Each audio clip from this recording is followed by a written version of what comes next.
नमस्कार दोस्तों, कैसे हैं आप सब। उम्मीद करता हूं आप सब बेहतर होंगे, सकुशल होंगे। दोस्तों, इस वीडियो में मुझे आपको कुछ अहम जानकारी देनी है जो आपके लिए आपके आने वाले समय में बहुत कारगर साबित हो सकती है और आपके मिलने वालों के साथ भी अगर आप ये बात साझा करेंगे तो उनको भी कहीं ना कहीं इससे फ़ायदा लाभ भविष्य में ज़रूर मिल सकता है। देखिए दोस्तों, साइबर फ्रॉड जब आपके साथ होता है, किसी भी तरह का साइबर ठगी के जब आप शिकार होते हैं, तो शिकार होने से पहले ऐसा नहीं है कोई अचानक से किसी भी साइबर ठगी का वो शिकार हो जाता है और अचानक से उनके जाल में फंस जाता नहीं। उसकी एक शुरुआत होती है।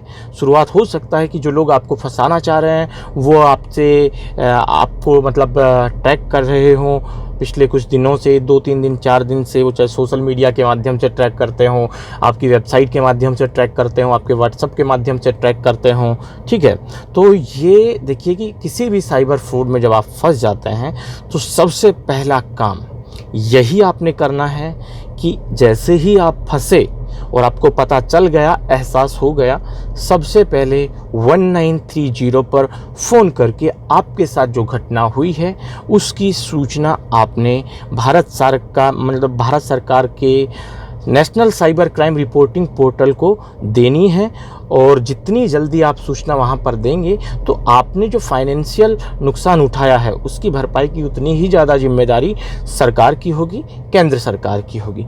इसके अलावा और साइबर ठगी में कि एक बार फंस जाने के बाद खासकर आपको ज़बरदस्ती धमका के किसी आपका कोई फ़ोटो वीडियो दिखाकर अगर आपको ज़बरदस्ती परेशान किया जाता है, आपको धमका के ज़बरदस्ती अपनी बात मनवाई जाती है, सीधा सीधा कह सकते हैं कि आपको कोई ब्लैकमेल कर रहा है किसी भी चीज़ को लेकर, तो ब्लैकमेल का उपाय यही है ब्लैकमेलर से बचने का कि आप उसकी बात को मत मानिए।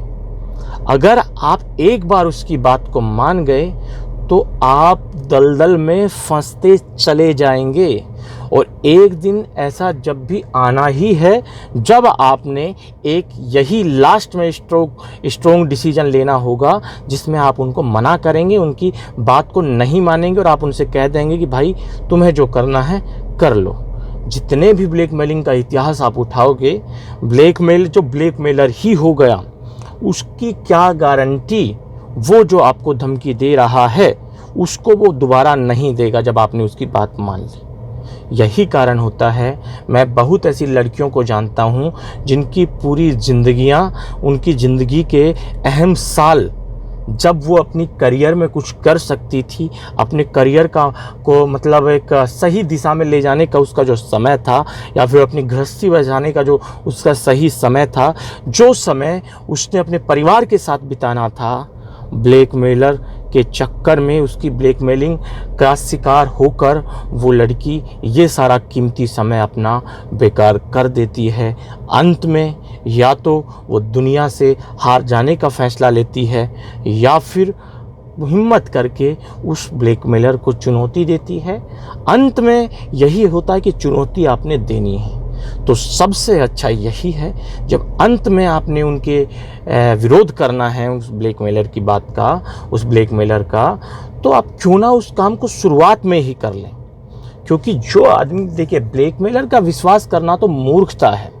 मैं समझ सकता हूं कि आप ये समझते होंगे कि मोबाइल पर बैठकर ज्ञान देना बहुत आसान है, पर मैं इसीलिए ये बात कह रहा हूं कि मेरे साथ ये परेशानियाँ मैंने फेस की हैं कि कुछ बहनों के फ़ोन मेरे पास आए हैं जिन्होंने बताया है कि भैया हम फेसबुक के माध्यम से किसी के कांटेक्ट में आए थे, उसके बाद कि हमारी बातचीत हुई, फिर हमारी वीडियो कॉल पर बातचीत होने लगी, फिर हमने वीडियो कॉल पर जो भाई विश्वास एक दूसरे पे हो गया तो वीडियो कॉल पे हमने कुछ जो एक्टिविटी करते हैं कि युवा लड़का लड़की वो हमने किया। उसके बाद अब वो लड़का ज़बरदस्ती मिलने की जिद करता है, बार बार वो करने के लिए कहता है, वरना मेरे वीडियो को इधर उधर वायरल करने की वो धमकी देता है। मेरी शादी होने वाली है, या फिर कई बहनें कहते हैं कि मैं शादीशुदा हूँ, इस तरह की चीज़ें होती हैं। और कई मामलों में कोई लड़की किसी लड़के से एक बार मिल लेती है तो मतलब फिजिकली रूप से, फिर उसका फ़ोटो वोटो लड़का ले लेता है, बाद में उन फ़ोटो के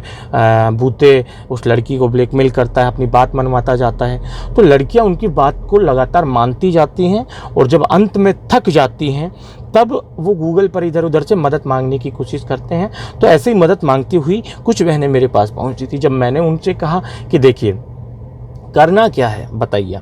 अब वो लड़कियां चाहती हैं कि उनके घर वालों को भी पता ना चले, वो लड़कियां चाहती हैं कि कहीं पता चलना तो दूर, किसी को भनक भी ना लगनी चाहिए, उसके आसपास गांव देहात के लोगों को भी भनक नहीं लगनी चाहिए, उसके ससुराल में किसी को भनक लगनी नहीं चाहिए, अगर शादीशुदा है तो उसके पति को उसकी भनक नहीं लगनी चाहिए, वरना वो उसे मार देगा, फलाना कर देगा, चिकना कर देगा, और पुलिस को भी पता नहीं चलना चाहिए, वीडियो वायरल कर देगा, और मदद भी चाहिए। बताओ, ठीक है। और जब मैं उनसे बोला कि मैं उनको अपने तरीके से डील करूं, तो उनको ये भी नहीं करना कि कहीं नहीं कि मतलब आप उनसे कुछ कहो और वो गुस्से में आके वीडियो को इधर, फोटो को इधर उधर भेज दे।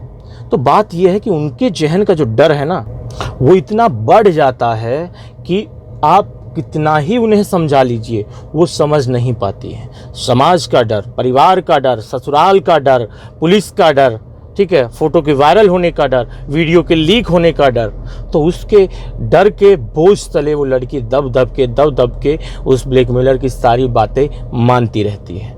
बट एक रोज ऐसा आना ही है जब उसको मना करना पड़ेगा, ठीक है, या फिर उसे मतलब मना करके और कानूनी वो इस्तेमाल करना पड़ेगा, ठीक है।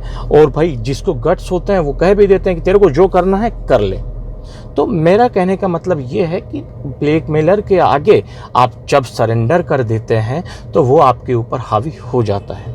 आसान नहीं होता किसी के वीडियो को, किसी के फ़ोटो को, खासकर लड़की के फ़ोटो वीडियो को कोई अपने मोबाइल से इधर उधर लीक करे, ठीक है। कुछ धाराएं तो इस तरह की भी, कुछ मामलों में तो ऐसी धाराएं तक लग जाती हैं जिसमें 376 तक की धारा उन लोगों के खिलाफ लगा दी जाती है, जैसा कि यानी कि रेप तक की धाराएं लग जाती हैं। तो आपको डरते हैं, वो डर का फ़ायदा ज़्यादा उठाते हैं। 99% मामलों में मैं गारंटी के साथ, दावे के साथ अपनी उन बहनों को, अपने उन तमाम भाइयों को एक विश्वास दिलाना चाहता हूं कि कोई भी ब्लैकमेलर आपको किसी भी काम के लिए, किसी भी मतलब वस्तु के लिए, किसी भी आपके किसी भी सामान के लिए कैसे भी ब्लैकमेल करता है, तो 99% मामले में वो उसे लीक नहीं कर सकता। खासकर लड़कियों के मामलों 99% में दावे के साथ कह सकता हूं कि आप अगर उस लड़के की बात नहीं मानेंगी तो भी आपके वीडियो को वो ज़्यादा इधर उधर नहीं कर सकता है। हद मार के वो आपके, अगर आपके घर वालों के नंबर जानता है तो हो सकता है उसके पास तक वो भेज दे। बट क्या है, घर वालों के पास भेज दे तो भाई एक दिन आप पिट लेंगी, एक दिन घर वाले कूट लेंगे आपको। अरे कम से कम उस कुटाई से तो बच जाओगी, मतलब उस मानसिक पीड़ा से तो बच जाओगी जो हर रोज़ तुम्हें वो ब्लैकमेलर, मतलब आपको जो मानसिक तकलीफ आपको पहुंचा रहा है, मेंटली टॉर्चर जो आपको कर रहा है। तो बात यह है कि आप 1930 पर फ़ोन करके ऐसे मामलों की शिकायत दर्ज करें और उनसे कहें कि आपको महिला हेल्पलाइन, मतलब महिला हेल्पलाइन से मदद मिलनी चाहिए और आपकी जो पहचान है उसको गुप्त रखा जाना चाहिए। इस माध्यम से भी आप पर यह है कि आपने ब्लैकमेलर का विरोध करना ही है, वो चाहे आप पहली बार में ही कर दीजिए या फिर वो आप अपना सब कुछ लुट जाने के बाद कीजिए। तो बेहतर यही रहेगा कि आप पहले ही विरोध उन लोगों का, ऐसी ताकतों का करें जिसके बाद में उसका ज़्यादा नुकसान आपको सीधे तौर पर ना उठाना पड़े। आज के इस वीडियो में इतना ही। जल्द मिलते हैं नया वीडियो लेकर, नई जानकारी के साथ। रखिए तब तक अपना ख्याल। जय भीम, जय हिंद की सेना साथियों।